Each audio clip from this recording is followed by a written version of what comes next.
Assalamualaikum warahmatullahi wabarakatuh. Kami dari kelompok 5 akan menjelaskan materi tentang hak dan kewajiban yang ada pada UUD NRI 1945. Sebelumnya, izinkan kami memperkenalkan diri. Perkenalkan, nama saya Mersyanda Nugraheni Putri dengan NIM 048 dari Prodi PGSD. Perkenalkan, nama saya Nesa Serin Sandrina, NIM 129 dari Prodi Pendidikan Ekonomi. Perkenalkan, nama saya Adita Wahyu Ramadhana Zerani dengan NIM 1041 dari Prodi Manajemen. Perkenalkan, nama saya Zeruna Nabila, NIM 495 dari Prodi Pendidikan IPA. Perkenalkan, saya Sofia Rahmadina, NIM 453 dari Prodi Pendidikan IPA. Sebelumnya, kita perlu mengetahui apa itu hak dan kewajiban. Hak adalah sesuatu yang berhak kita dapatkan, sedangkan kewajiban adalah sesuatu yang harus kita lakukan. Hak dan kewajiban adalah dua hal yang saling berkaitan dan tidak dapat dipisahkan. Kita bisa melihat pasal yang ada di UUD 1945 yang berkaitan dengan pendidikan, seperti pasal 31 ayat 1 dan 2 menyebutkan bahwa setiap warga negara berhak mendapatkan pendidikan dan setiap warga negara wajib mengikuti pendidikan dasar dan pemerintah wajib membiayainya. Ayat ini menjelaskan bahwa setiap warga negara Indonesia tanpa terkecuali memiliki hak yang sama untuk mendapatkan pendidikan pada setiap individu dan memiliki tanggung jawab negara untuk menjamin terpenuhi hak tersebut. Setiap warga negara Indonesia wajib mengikuti pendidikan dasar. Hal ini sangat penting sebagai fondasi bagi pengembangan diri dan kehidupan selanjutnya. Pemerintah juga bertanggung jawab dalam membiayai pendidikan dasar bagi seluruh warga negara. Hal ini menunjukkan komitmen negara untuk memberikan akses pendidikan yang merata dan berkualitas bagi semuanya. Baik, kami di sini sedang dengan siapa, Kak? Dengan Raffi, Oke, dari prodi mana, Kak? Teknologi Informasi. Bagaimana pendapat Anda mengapa hak pendidikan dianggap penting bagi perkembangan individu dan kemajuan masyarakat?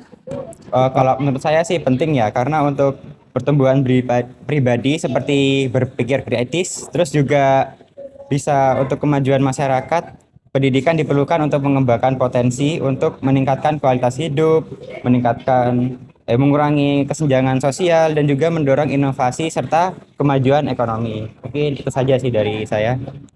Baik, terima kasih ya, Kak. Oke, sama-sama. Pada wawancara yang kedua ini kita ditemani dengan kakak siapa ya? Saya Iza, Dari Prodi apa? Teknologi Informasi. Nah, menurut kakaknya ini gimana sih kondisi sistem pendidikan yang ada di Indonesia saat ini dan harapannya untuk pendidikan di Indonesia itu gimana? Kalau menurut saya, kualitas kondisi pendidikan di Indonesia saat ini tuh perlu diatasi. Karena misalnya kalau di daerah ya itu ada beberapa kesenjangan yang disebabkan oleh kayak kualitas sarana dan prasarana itu kurang memadai.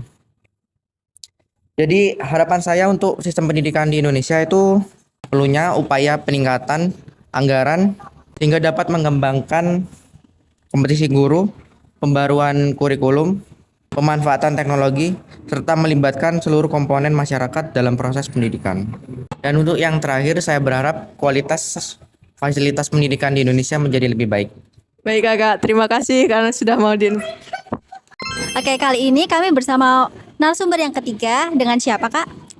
Aku Titania Octavia Natasha dari Prodi Ilmu Kesejahteraan Sosial, Fakultas Ilmu Sosial dan Politik. Baik, untuk pertanyaannya, bagaimana pendidikan dapat mempersiapkan individu dalam menghadapi tantangan di era digital sekarang? Yang pertama itu yang pastinya untuk selalu menguasai teknologi ya, karena kemampuan menggunakan perangkat lunak itu dapat membantu siswa beradaptasi dengan dunia kerja yang semakin bergantung pada teknologi. Terus yang kedua, harus selalu berkreativitas dan inovasi, karena teknologi berkembang itu dengan sangat cepat, sehingga kreativitas dan kemampuan inovasi menjadi penting. Pendidikan perlu mendorong siswa untuk berpikir out of the box, memecahkan masalah dan beradaptasi terhadap perubahan. Terus yang terakhir, itu harus meningkatkan keterampilan ekonomi dan kolaborasi. Di era digital itu membawa cara baru dalam berkolaborasi dan berkomunikasi, terutama melalui platform digital ya. pendidikan harus mengajarkan keterampilan berkomunikasi secara virtual, termasuk kolaborasi jarak jauh dan manajemen proyek digital. Terima kasih. Terima kasih Ya.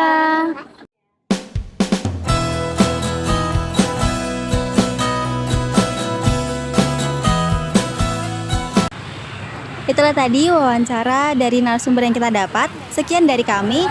Wassalamualaikum warahmatullahi wabarakatuh.